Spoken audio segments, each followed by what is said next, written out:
আসসালামু আলাইকুম এভরিওয়ান। এই ভিডিওতে আপনাদের দেখাবো আমার বাসায় কি কি পোষা প্রাণী আছে। তার আগে আমার বাসার কবুতরের একটি মাস্টার পেয়ারের সাথে আপনাদের পরিচয় করিয়ে দিই। চলুন সেই মাস্টার পেয়ারটি আপনাদের দেখাই।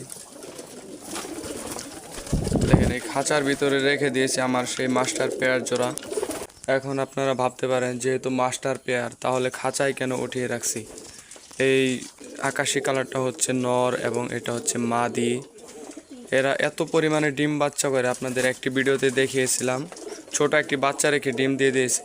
সেই ডিমগুলো ছোট বাচ্চা থাকার কারণে ডিমগুলো সরিয়ে দেয়, কিন্তু সেই ডিম সরানোর এক সপ্তাহ পরেও আবার ওরা ডিম দিয়ে দেয়। এত দ্রুত ডিম দিলে কবুতরগুলো অসুস্থ হয়ে যাওয়ার চান্স রয়েছে।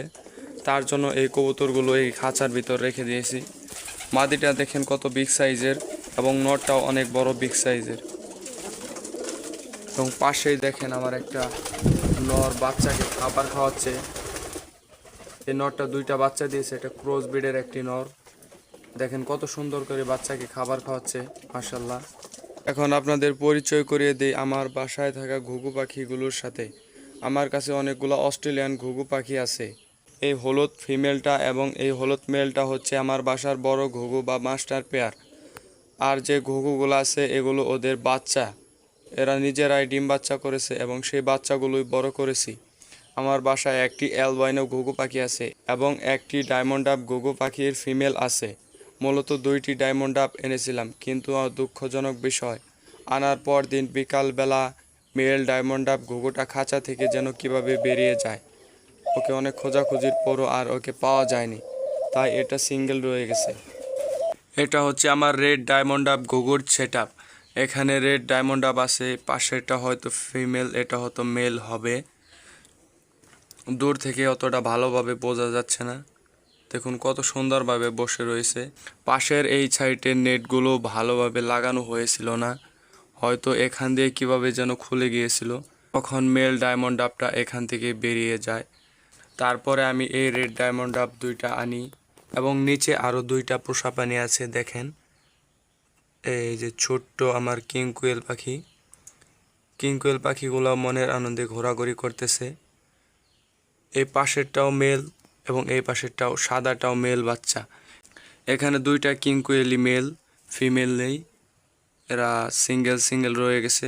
এবং ডায়মন্ড ডাব ঘুঘুগুলাকে পাশেই একটি ছোট্ট ঝুড়ি দিয়েছি ডিম বাচ্চা করার জন্য এবং সুন্দর কিছু গাছ লাগিয়েছি। দেখেন ওরা কত সুন্দর করে বসে আছে।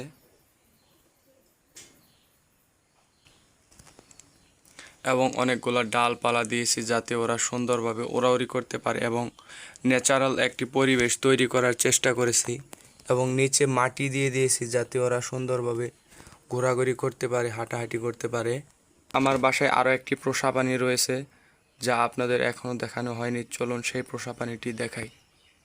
আমার এই ছোট্ট খাঁচার ভিতর রয়েছে দুটি বক পাখির বাচ্চা।